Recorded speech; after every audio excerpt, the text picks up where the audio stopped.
Esta es la segunda parte de una serie que acabamos de iniciar titulada ¿Cuándo iniciará la tribulación? Si lo quieren apuntar para que continúen con esta serie, esta es la segunda parte. En la primera parte que compartí hace algunas horas, pues di un panorama geopolítico de toda la situación que ha suscitado la invasión a Ucrania, la alianza rusa, China, iraní y Turquía, profetizada hace 2700 años, la forma como el mundo se ha desarticulado a tal grado donde pues ya realmente la gente están como borreguitos, siguiendo todo lo que se les dice, sin investigar, sin usar el sentido común, sin consultar con expertos acerca de todo lo que está pasando. En fin, vivimos un mundo muy difícil. Y una de las cosas más importantes es que la Biblia nos revela que vendrá sobre el mundo un periodo de tiempo de terribles catástrofes. No son comparables con nada de lo que en toda la historia, escuchen esto, ni siquiera con el diluvio universal de los tiempos de Noé. Porque vino el diluvio, ¿verdad? Y murieron inmediatamente todos los seres humanos, menos 8 personas, Noé, su esposa, sus 3 hijos y las 3 esposas de sus hijos. Pero lo que se viene en el mundo se compara en la Biblia con los dolores de parto de una mujer. Cuando una mujer entra en dolores de parto, ya casi al iniciar el 9º mes, vienen dolores, van aumentando hasta que se rompe la fuente y llega la criatura tan esperada con el último dolor. Cristo comparó estos dolores de parto como se iba a llevar a cabo o como se iba a suceder los elementos geopolíticos, filosóficos, religiosos en el planeta Tierra antes de que Él venga por segunda vez. Y Cristo nos enseña, y sus apóstoles también, muy claramente que debíamos mantenernos vigilantes. Dice en Lucas 21:30 en adelante, para que sean dignos de escapar. ¿De escapar de qué? Pues de la tribulación. ¿De qué otra cosa vamos a poder escapar, verdad? Porque hay personas que enseñan que la iglesia va a atravesar la tribulación. Pero cuando este estudio nos va a ayudar a ampliar nuestra capacidad de comprensión teológica y bíblicamente para entender que es imposible que la iglesia atraviese la gran tribulación. Nos vamos antes. Tal vez ahorita saliendo, tal vez ahorita en la noche, mañana, la semana que entra, no sabemos el día y la hora, pero ya los cascos del Apocalipsis se encuentran sonando en el cielo. Y a la voz del novio está gritándole a la novia: vengo por ustedes, prepárate, porque muchos en ese momento me dirán: Señor, Señor, y les contestaré: yo nunca te conocí. Hablamos lenguas, hicimos milagros. También los demonios pueden imitar los dones y pueden imitar los milagros. Nunca los conocí porque nunca hicieron mi voluntad. ¿Y cuál es la voluntad de un cristiano?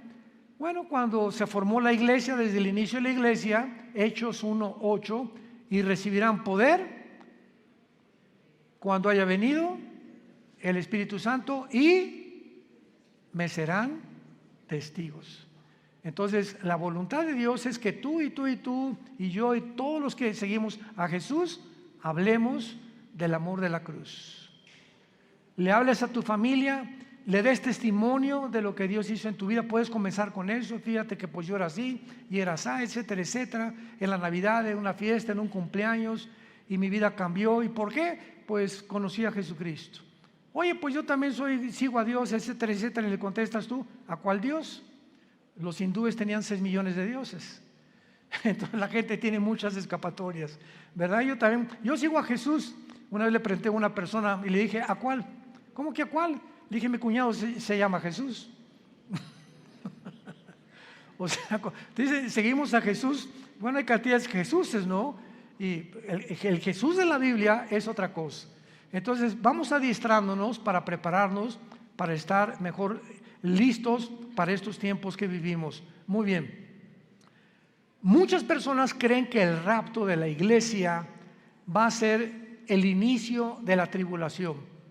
O sea, desaparecemos del mundo millones de personas y en ese momento comienza el anticristo a confirmar un pacto con los judíos y con varias naciones árabes.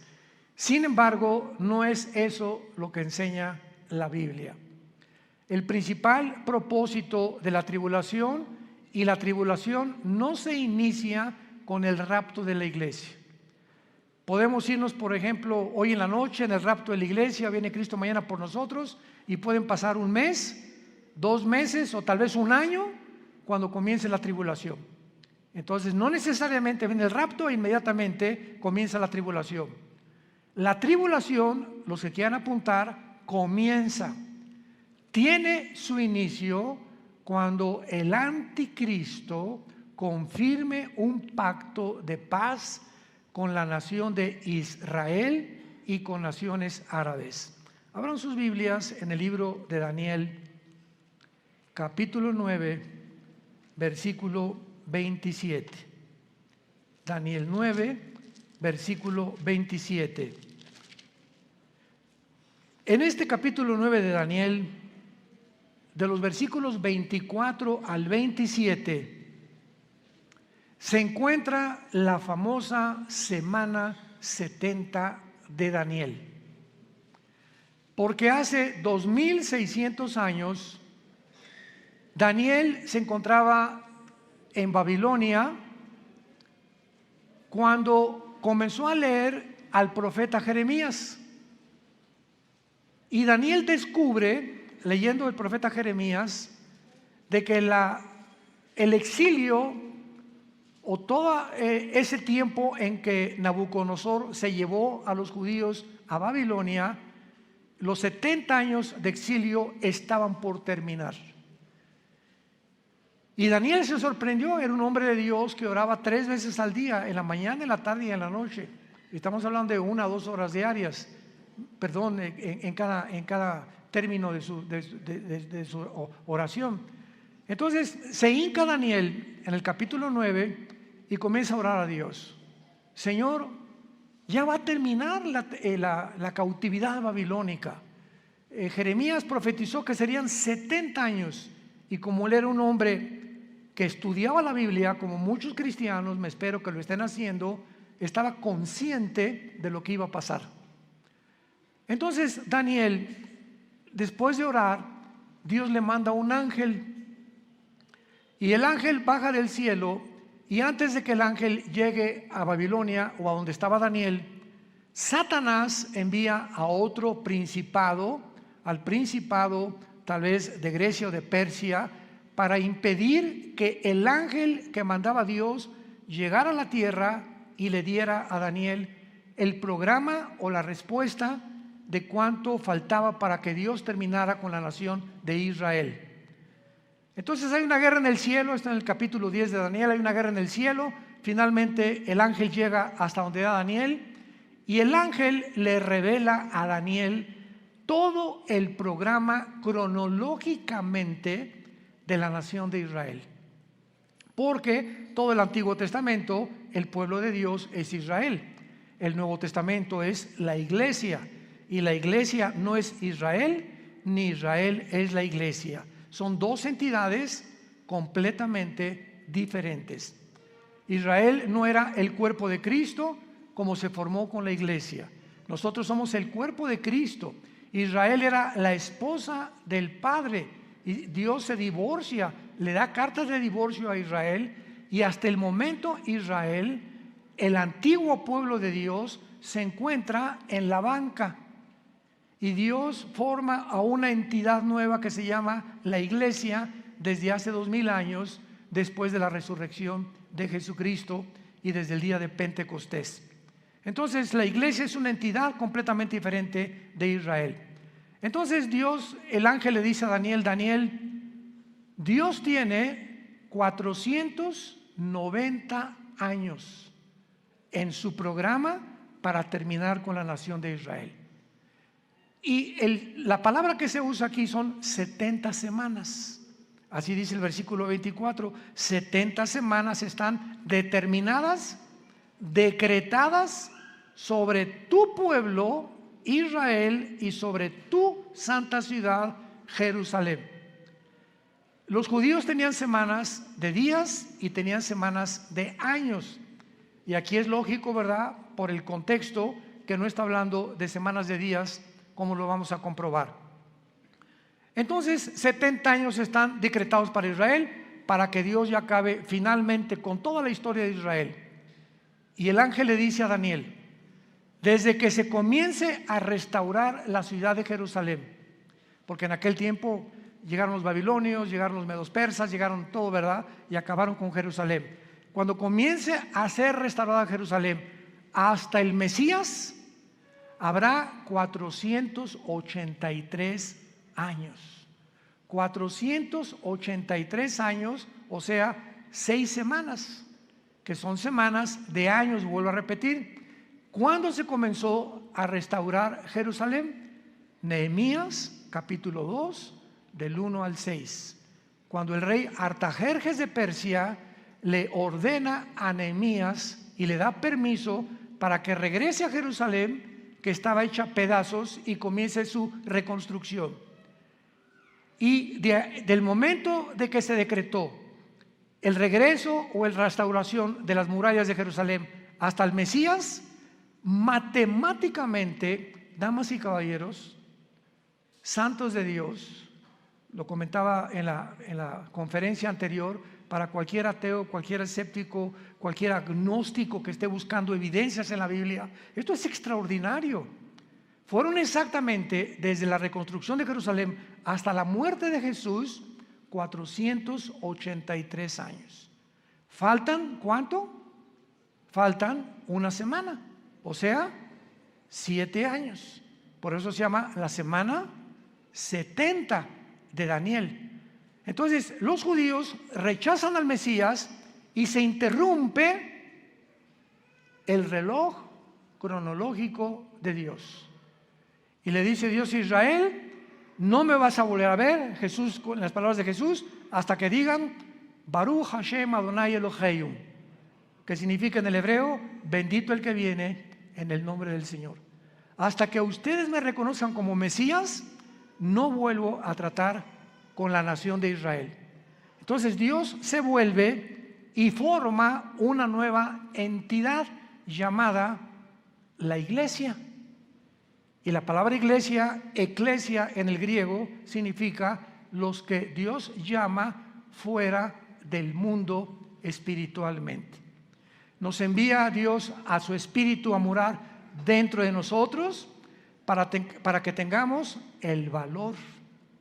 No nos dio espíritu de cobardía, le dice Pablo a Timoteo, sino de poder y dominio propio, para que tengamos el valor de hablar del Mesías al mundo, de hablar del amor de Dios a mi familia, a mis suegros, a mis hijos, a mis padres, a mis compañeros de la oficina, en el bufete, en el consultorio médico, para hablar y decirle al mundo su necesidad profunda, intrínseca, de recibir al Salvador. Ese es el valor que una persona que no tiene a Cristo no testifica. Si tú te llamas cristiano y nunca has hablado de Cristo, dudo que tu cristianismo sea real. Muy bien. Entonces, esta semana que le falta Dios a tratar con Israel, se interrumpe por el periodo o la dispensación de la época de la iglesia, que tiene que durar 2000 años. ¿Por qué 2000 años? Porque de Adán a Abraham, 2000 años, de Abraham a Cristo, 2000 años, y de Cristo a cuando termina la iglesia, 2000 años, o sea, 6000 años. Dios creó el mundo, el universo, en 7 días, ¿se acuerdan? Génesis capítulo 2. Entonces, este séptimo día, dice el Salmo 90 y 2 de Pedro 3, que para Dios un día son 1000 años, y 1000 años es como un día. Entonces, Dios establece su reloj cronológico desde los 6 días de la creación, que son un símbolo de lo que va a durar la historia del ser humano en este planeta. 6000 años nada más. Y cuando entremos al milenio, al séptimo día, vamos a entrar al reino mesiánico que serán nuestras vacaciones. Pero ya no vamos a hablar de eso ni nos vamos a adelantar. Es importante que nos ubiquemos ahorita en lo que estamos hablando de la semana 70 de Daniel. Entonces, Israel, ahí nos vemos. Ya no te voy a ver hasta que usted me reconozca. Mientras tanto, Dios se voltea, porque la Biblia dice, los ojos de Jehová están sobre los justos. Y cuando habla la Biblia de los ojos de Jehová, se refiere a su presencia. Entonces, cuando Dios dice, me volteo y no te veo, significa, Dios te ha dejado. Haz lo que tú quieras, Pepito, haz lo que quieras, Carmelita, ya no me vuelvo a meter con tu vida. Y se voltea a Dios y te deja que te hundas y toques fondo. Es la forma como Dios juzga a los seres humanos. Si cuando venga tribulación y angustia me buscarás y entonces no responderé. Porque no es cuando tú quieras, es cuando oigas su voz, no te endurezcas. Y ahorita ustedes están escuchando la voz de la palabra de Dios. Entonces, adiós Israel, Dios forma a la iglesia y comienza Dios a trabajar con nosotros, con el Espíritu Santo. La iglesia tiene que llegar a su final, porque si no llega a su final, ¿cuándo va Dios a regresar con Israel? Entonces, durante este tiempo de la iglesia, he oído a muchos predicadores que han dicho que ya Dios no tiene que ver nada con Israel, que la iglesia tomó el lugar de Israel y que Israel ya se olvidó de Dios. Yo siempre les digo, leer Romanos 9, 10 y 11. 3 capítulos del libro de Romanos de Pablo mencionan que Dios no ha acabado con Israel. A nosotros nos injertó en el olivo original, en el olivo natural que es Israel, y nosotros somos el olivo silvestre. No somos el original, fuimos injertados en el olivo y en las promesas que Dios le dio en el pacto abrahámico a Abraham. Entonces todas las promesas que Dios tenía para Israel se vuelven a favor de nosotros, menos la promesa de la tierra, porque la promesa de la tierra que Dios le dio a Israel se va a cumplir en el reino mesiánico. Entonces, ahora que Dios se está tratando con la iglesia tiene que salir del mundo para que estos 7 años que quedan de la semana 70 de Daniel, que se llaman los 7 años de la tribulación, y vamos a ver qué otros términos se usan en la Biblia, Dios trate con Israel y los meta a un horno. ¿Qué microondas ni qué nada? Va a ser un horno de fuego donde los va a purificar para que puedan estar listos y entrar junto con nosotros al reino mesiánico o al reino milenial. Pero veamos el versículo que más nos interesa, que es el versículo 27 de Daniel 9. Y por otra semana, o sea, por otros 7 años, ahí está la semana 70 de Daniel, es la semana que falta para Israel, que son los 7 años de la tribulación. Y por otra semana está hablando del anticristo, confirmará el pacto con muchos, a la mitad de la semana hará cesar el sacrificio y la ofrenda, y después, con la muchedumbre de las abominaciones, vendrá el desolador, que es el anticristo, hasta que venga la consumación y lo que está determinado se derrame sobre el desolador. Santos de Dios, este versículo 27, por eso la Biblia es más moderna que el periódico de mañana en la mañana. La Biblia es más moderna que cualquier noticia que el mundo pueda sacar, porque todo Dios lo puso con anticipación para que cuando suceda nos acordemos que Dios es el Dios que conoce el futuro. Y ese es el verdadero Dios al quien tú y yo estamos sirviendo. Noten ustedes, hablando del anticristo, versículo 27, y vamos a traducirlo, por 7 años el anticristo va a confirmar, no a afirmar. ¿Ya lo vieron? Confirmar un pacto.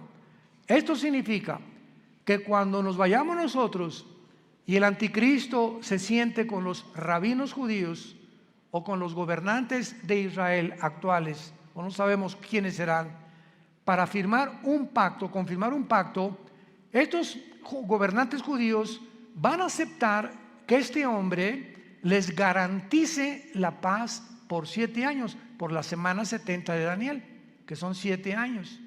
Entonces el anticristo les va a decir: por 7 años les garantizo que ninguna fuerza externa, ningún poder, ni Rusia, ni China, ni nadie los va a atacar. Pero al mismo tiempo dice: confirmará el pacto con muchos aparte de Israel. ¿Quiénes son estos muchos? Las naciones árabes, que han sido su principal enemigo de Israel. Ahora, qué maravilloso. Desde 1948 que Israel se estableció como nación soberana, independiente y libre, y el mundo estupefacto volteó hacia Israel. En un día se formó una nación, después de casi 2000 años que estuvieron exiliados por todo el mundo. Entonces, esto es impresionante, porque desde 1948 hasta principios de este siglo, síganme con cuidado, hasta principios de este siglo, solo dos naciones árabes habían firmado pactos de paz con Israel: Jordania y Egipto, que todavía permanecen estos paz con Israel. Pero en estos últimos meses de la administración de Trump y la administración de los demócratas en Estados Unidos, las naciones árabes, aparte de Egipto y Jordania, cosa que nunca se había visto en la historia, comenzaron a decirle a Israel: ¿nos das chance de estar bajo tu paraguas? ¿Qué? ¿What? ¿Nos das oportunidad de que quedemos bajo su protección? ¿Cómo? ¿Qué hizo que las naciones árabes comenzaran? Bahrein, los Emiratos Árabes Unidos, Sudán, Marruecos, le estén pidiendo ayuda a Israel a entrar en lo que se llama el Acuerdo de Abraham, que firmó Israel con los Emiratos Árabes, con Bahrein, puras ciudades árabes, y últimamente ya son casi 6 o 7 naciones árabes que están bajo el paraguas de Israel por causa de Irán. Porque Irán comienza a bombardear a Arabia Saudita hace 1 o 2 años, a sus pozos petroleros, y Estados Unidos no interviene, ni tampoco Israel, porque Israel no tiene ningún pacto con Arabia Saudita, es la nación más grande de toda la península arábica. Entonces se dan cuenta los árabes que si Estados Unidos no los protege ya, solamente les queda la aviación y el ejército de Israel, que es el ejército más poderoso del mundo entero. Así de chiquititos, pero bien picosos. Entonces comienzan a pedirle ayuda a Israel: oye, vamos a un acuerdo. Israel feliz, ¿verdad? Porque ahora Israel les da protección y se están protegiendo más y más y más. Y cuando dice que el anticristo va a firmar con Israel y con muchos, ya son 7 naciones árabes las que han firmado el Acuerdo de Abraham. Falta Arabia Saudita. Y Arabia Saudita, ahora que vino el presidente Biden a Arabia, todo el mundo, primero fue Israel, después fue Arabia, todo el mundo estaba esperando porque él venía a eso. Pues vamos a convencerlos de que firmen y se unan a Israel. Pues el jeque de Arabia Saudita le dijo al presidente Biden: no vamos a firmar ningún tratado de paz con Israel, porque tenemos una sola condición: cuando Israel haga la paz con los palestinos y Israel le permita a los palestinos poner un estado palestino dentro de Israel, firmamos el Acuerdo de Abraham, cosa que los judíos nunca van a hacer. Así que le están pidiendo, ¿verdad? Algo que está completamente en contra de la misma política de hace más de 75 años que se formó Israel, para que ellos permitan que los palestinos formen un estado dentro de Israel. Imagínense, ahorita están los palestinos en la Franja de Gaza, están en el Banco Oriental, en Jericó, y están en la frontera con Galilea, en las colinas del Golán, Siria, apuntando los cañones contra Israel. Entonces imagínense que en México haya 2 Méxicos. O sea que la península de Yucatán y Chetumal, etcétera, etcétera, le digan al presidente: pues nos independizamos del gobierno mexicano, pero vamos a estar dentro de la República Mexicana, pero con 2 gobiernos. Vamos a hacer completamente 2 gobiernos, y va a haber 2 gobiernos dentro del mismo terreno geográfico de la República Mexicana. Pues esperamos guerras, ¿verdad? Esperamos siempre haber problemas, porque pues ¿cómo vamos a poder estar 2 presidentes gobernando el mismo terreno geográfico que nos pertenece desde hace miles de años? Entonces Arabia Saudita está ahorita completamente descansando, ¿verdad? Está en pausa hasta que Israel le conceda a los palestinos tener una nación dentro de Israel, cosa que va a suceder. ¿Dónde lo encontramos? En el libro de Joel, en el Antiguo Testamento. Ahí denle la vuelta a Oseas, después de Daniel, para que no se vayan hasta Génesis. Y luego sigue Joel, no se pierdan tanto. Y aquí en el libro de Joel, capítulo 3, que describe la Tercera Guerra Mundial y la venida de Jesucristo, dice así, Joel capítulo 3, versículo 1 y 2, principalmente.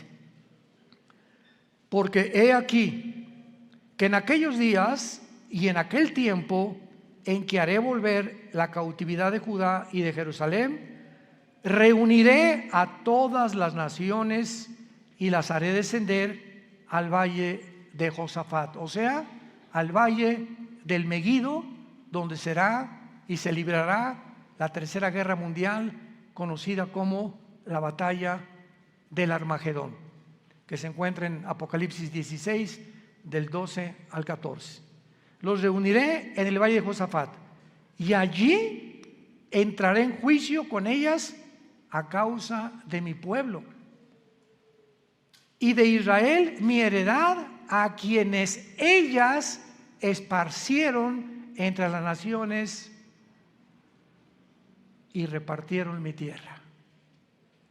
Una de las razones por las cuales Dios se va a enojar con la nación de Israel es que van a acabar cediendo a la presión de otras naciones para permitir dos naciones dentro de una nación. Repartieron mi tierra, la tierra que Dios le prometió a Abraham, a Isaac y a Jacob. Muy bien, ahora veamos este famoso pacto de paz o tratado que confirmará el anticristo, porque hay 5 cosas claves de este tratado, los que lo quieran apuntar. Número 1, el tratado de paz que el anticristo va a confirmar con Israel será entre Israel y el anticristo, involucrando a naciones árabes. Número 1, involucrando a naciones árabes. Puesto que el anticristo tiene que surgir de alguna de las naciones que formaron el antiguo imperio romano, él será el principal protagonista. Ahora vean esto.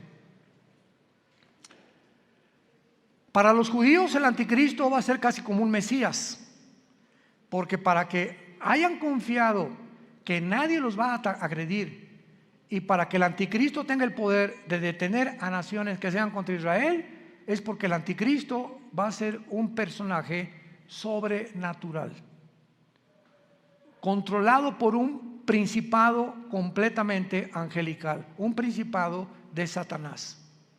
Ahora esto es muy importante, ¿verdad? Porque él va a ser el principal protagonista y él no va a permitir que nadie los ataque.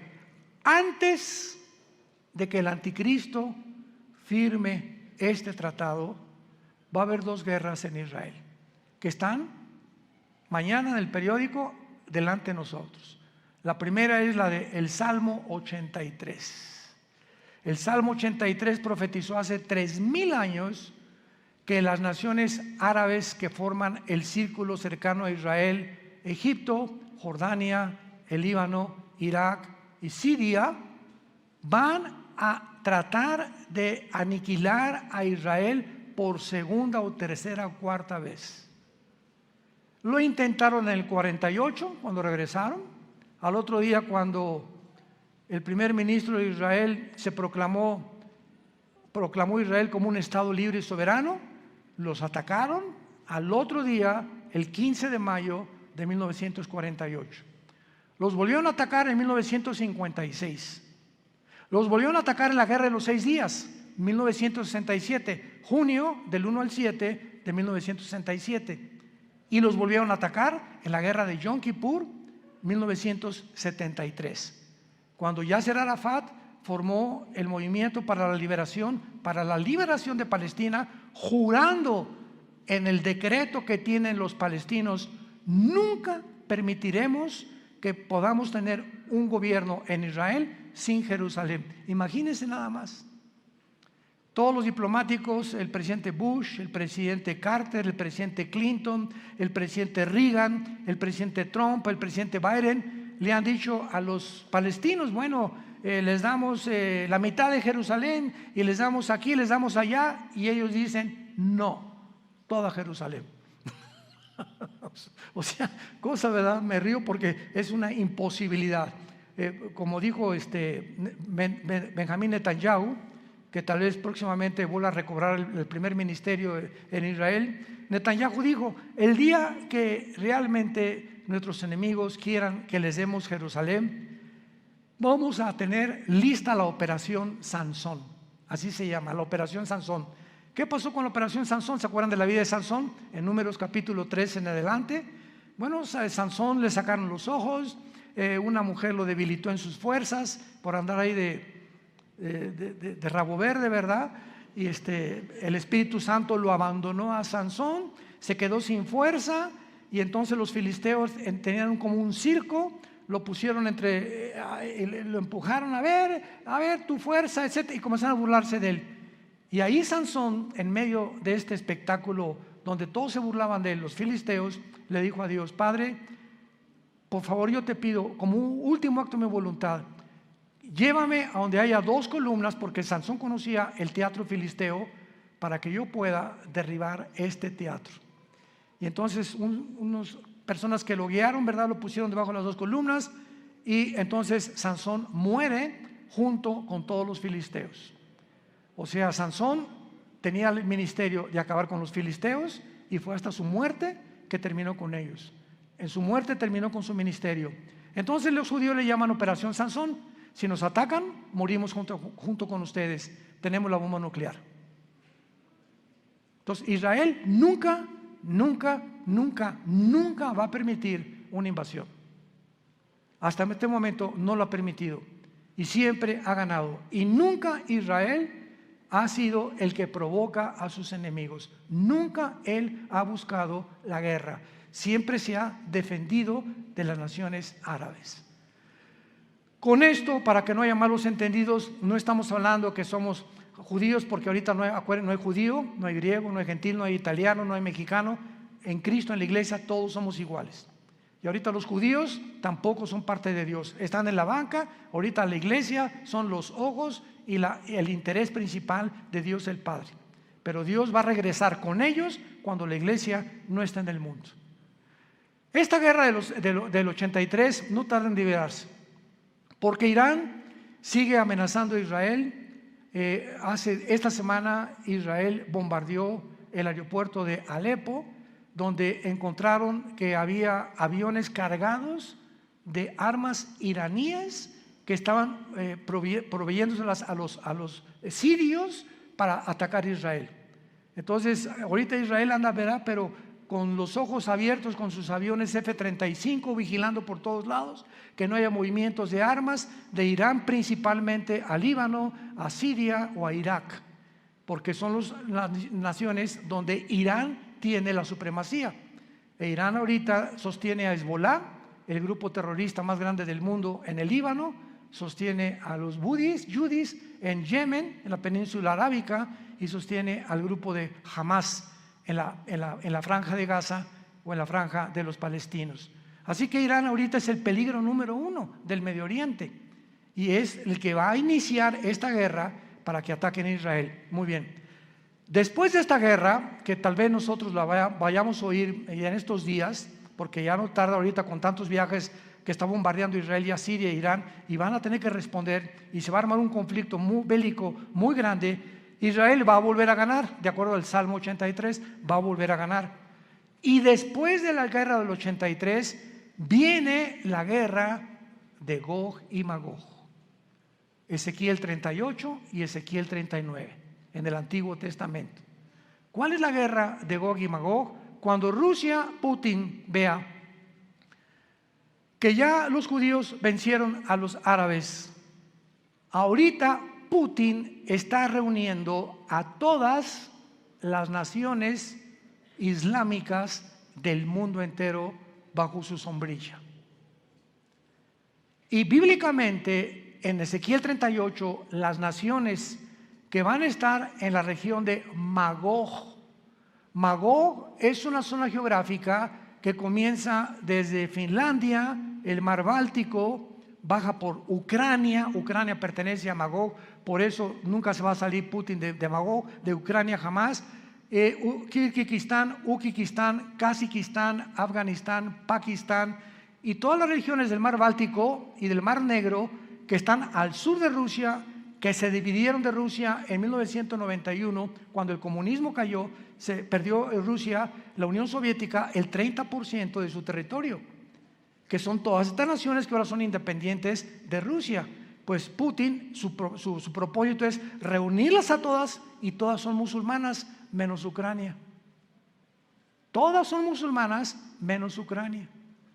Y todas estas naciones se van a unir después de la guerra del 83 para venirse en contra de Israel. Qué interesante que Putin tenga semanas buscando alianzas con todas estas naciones.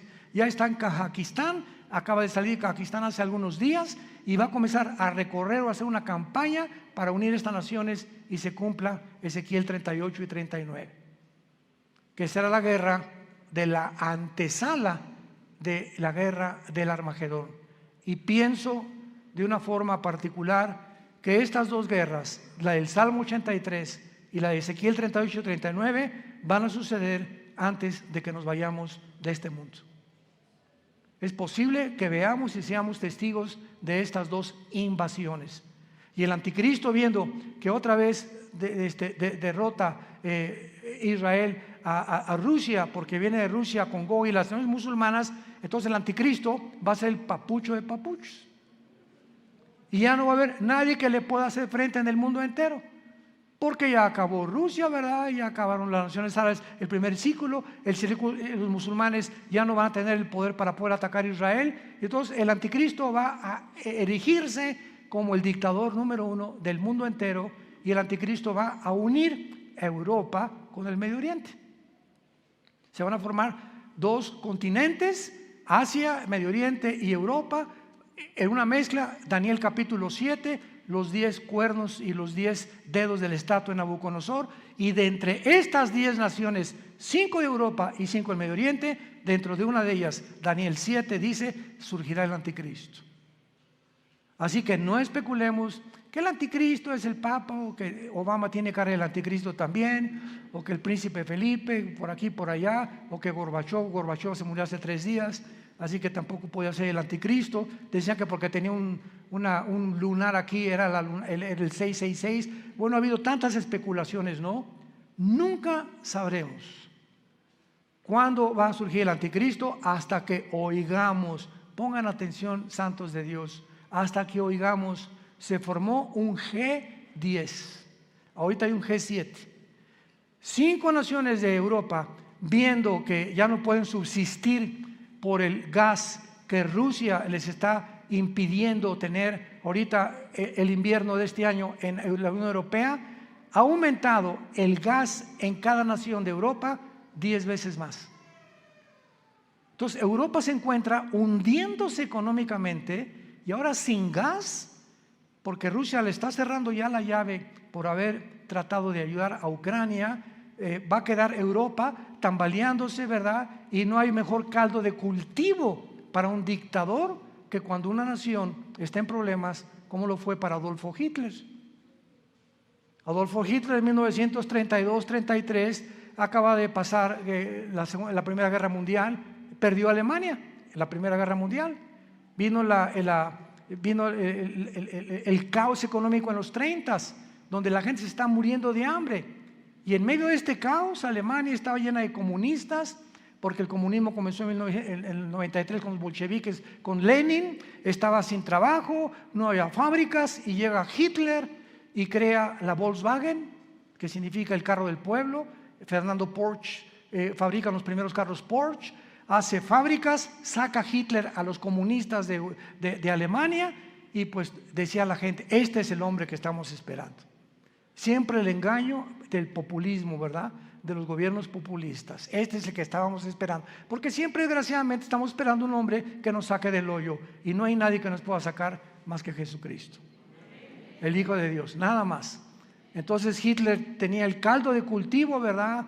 Igual todos los grandes dictadores que ha habido en la historia, Saddam Hussein, el que tú me quieras mencionar, surgen cuando el problema en la nación se encuentra completamente económicamente quebrantada. Y de ahí el que surja en la nación le estará eternamente agradecido que lo sacó del hoyo, pues el anticristo se formará y lo adorarán como Dios. De los milagros va a solucionar el problema de Europa, va a solucionar el problema del Medio Oriente, va a solucionar el problema de África, va a solucionar el problema del hambre, del clima y de todos los problemas que ahorita han sido insolubles. El anticristo tendrá la sabiduría, la destreza, el poder de poder realizarlo. Veamos en el libro de Daniel capítulo 8 lo que acabamos de comentar del anticristo. Porque aquí se escriben en estos versículos claramente los poderes del anticristo durante la tribulación. Daniel 8, 23 al 25. Está hablando de la persona del anticristo. Escuchen con mucha atención.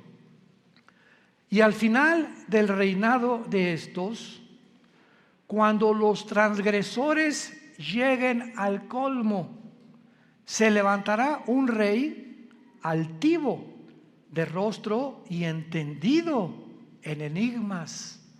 Su poder se fortalecerá, mas no con fuerza propia, y causará grandes ruinas y prosperará, y hará arbitrariamente y destruirá a los fuertes y al pueblo de los santos. Con su sagacidad hará prosperar el engaño. En su mano y en su corazón se engrandecerá, y sin aviso destruirá a muchos, y se levantará contra el príncipe de los príncipes, pero será quebrantado, aunque no por mano humana. Rápidamente, para terminar, resalto estas características. En primer lugar, el poder del anticristo no será de él. Su poder se fortalecerá, mas no con fuerza propia, y lo explica Apocalipsis capítulo 13. Y Satanás le entregó su autoridad, y le entregó su poder, y le entregó su sabiduría al anticristo. Por eso dice, su poder se fortalecerá, pero no de él. Todo lo que él haga será porque estará completamente poseído por principados demoníacos. En segundo lugar, dice el versículo 23, que va a ser un rey altivo de rostro y entendido en enigmas. Apunte la palabra en hebreo, enigmas, que es chida. No chiro, chida. C-H-I-D-H-A. Chida. Escuchen lo que significa la palabra chida. Significa dichos o cosas difíciles de resolver, problemas para la inteligencia común del ser humano. O sea, que él va a tener una capacidad sobrenatural, científica, filosófica, política, religiosa, que va a asombrar a la mente más brillante que pueda en ese tiempo existir en el mundo. Entendido en enigmas, su poder se fortalecerá, prosperará y hará arbitrariamente y destruirá a los santos con su sagacidad. Esta palabra sagacidad es la palabra sekel en el hebreo, S y con K, sekel, apúntala, que significa inteligencia para resolver crisis. Con su inteligencia para resolver crisis hará prosperar el engaño. O sea, todo su reino será de engaño, de mentiras, de promesas falsas, porque a los 3 años y medio, en lugar de los 7 años, entrará al templo judío, les permitirá reconstruir el tercer templo a los judíos, los traicionará a los judíos y comenzará la persecución. Mateo 24, 15 al 20. Así que nos encontramos, hermanos, ante un panorama delante de nosotros que es muy claro, porque será un pacto firme el que él va a confirmar. Va a iniciarse con 7 años de falsas promesas. Les dará a los judíos el derecho de reconstruir el templo y a los 3 años y medio profanará el templo, persiguiendo a los judíos y a los cristianos que queden en aquellos días. Tenemos ante nosotros una película, por eso se llama el Apocalipsis. ¿Saben qué significa la palabra Apocalipsis? Viene del griego descorrer la cortina, es lo que significa, descorrer la cortina. Dios en el Apocalipsis nos descorre las cortinas que nadie con su inteligencia natural o humana puede penetrar en el futuro más que el Dios de la Biblia. Nos corre y nos abre la ventana para que nos asomemos y nos diga: he aquí, vengo en breve. Dichosos los que lavan sus ropas para tener derecho al árbol de la vida, y para que sepan que en cualquier momento vengo por ustedes, y muchos se arrepentirán, se jalarán los pelos al darse cuenta que era demasiado tarde, porque nunca hiciste firme tu vocación y tu elección. La puedes tú hacer en esta tarde a través de la convicción que el Espíritu Santo causa en tu corazón. Oremos. Te damos gracias, Padre y Dios de Jesucristo nuestro Señor, el gran pastor de las ovejas, por el pacto sempiterno. Oramos que Dios te haga hacer, que te motive y que tu pueblo pueda despertar, Señor, porque tu pueblo está dormido. Hay un engaño operando en el mundo entero ya, haciéndonos creer cosas que no son reales. Los medios de comunicación están llenos de mentiras, falsedades por todos lados, donde el mundo ya no sabe qué creer y qué no creer. Pero tenemos la palabra profética más segura, a la cual haríamos bien en estar atentos como una antorcha que alumbra en lugar oscuro hasta que el lucero de la mañana salga en nuestros corazones. Gracias, Padre, por tan grande salvación, por esa cruz donde tu Hijo le pusieron espinas en la cabeza, clavos en las manos y clavos en los pies, y desangrando y agonizando, Él pudo expresar las palabras más sublimes que un hombre en ese estado pueda expresar: perdónalos, porque no saben lo que hacen. Pero en este momento tú ya sí sabes que Él murió por ti, para pagar por tus pecados, que fue enterrado, crucificado y resucitado a los 3 días, y que tú necesitas abrazar esa cruz hoy, que tu corazón está preparado, e invitarlo a tu vida como tu Señor y Salvador. Dile estas palabras desde lo profundo de tu alma, si quieres en este momento arrepentirte de tu vida y entregársela a Dios. Padre, te pido perdón por mi vida, por mis pecados. Creo que en esa cruz con tu sangre pagaste por ellos, y que a los 3 días resucitaste de los muertos. Y porque creo que vives, Jesús, te pido que entres a mi corazón como mi Señor y mi Salvador. Te doy gracias por la vida eterna y por lo que harás en los pocos días que me quedan de vida.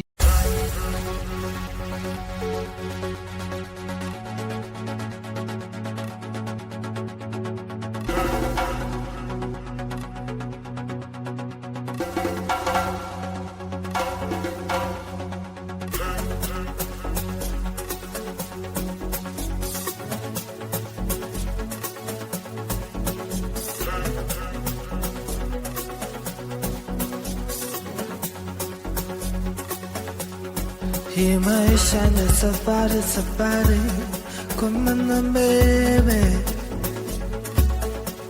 usimtamani mwingine mrembo, kumana mbele,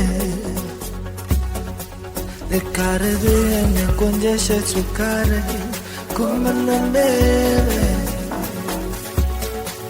usimtamani mwingine ila mimi, kumana mbele.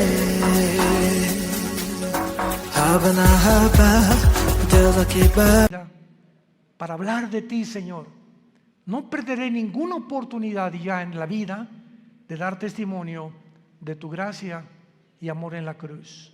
En el nombre de Jesús. Amén.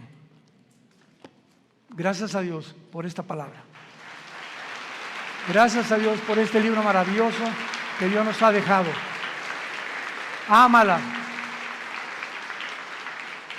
Lee la Biblia, estudia la Biblia, memoriza la Biblia, medita la Biblia, día y noche. Y Dios te promete, el Dios que inspiró este maravilloso libro, que es un compendio de 66 libros, que Él te hará prosperar en todo lo que tú hagas, si tú buscas a Él y su reino en primer lugar. Y Él no es hombre para que mienta, ni hijo de hombre para que se arrepiente. Lo que Dios cumple lo va a hacer realidad en tu vida. Pero tú tienes que apegarte, abrazar, arraigarte a esta palabra santa. En la mañana ábrela en los Salmos, en Proverbios, en Juan. Léela 15 minutos, 20 minutos. Antes de leerla, Padre, abre mi corazón a tu palabra. Dame entendimiento, Espíritu Santo. Ahorita vamos a comer todos. No están ayunando, ¿verdad? Y antes de comer, donde quiera que estés, ahora agarra a tu mamá, a tu esposa, que tal vez no habías hecho. Padre, gracias por estos taquitos de barbacoa. Gracias, Señor, por esta comida, en el nombre de Jesús. Y comenzamos ya a vivir una vida de agradecimiento al Creador y al que dio su vida en una cruz por nosotros. Antes de acostarte, Padre, gracias por este día. Me acuesto en paz, me acostaré y así mismo dormiré, porque tú me haces vivir confiado. Quiero dormirme como un angelito sin pensar en nada, porque mañana tú me dirás qué cosa tengo que hacer. Pero comienzas a experimentar una paz que sobrepasa el entendimiento, que nunca habías experimentado hasta el momento que recibes a Cristo. Hola, ¿sabías que puedes ver este video y otros dentro de nuestro canal de YouTube? Nada más recuerda suscribirte a nuestro canal y activar la campanita para que te puedan llegar las notificaciones cada vez que cargamos un video nuevo y puedas ser el primero en verlo y disfrutar de todo nuestro contenido.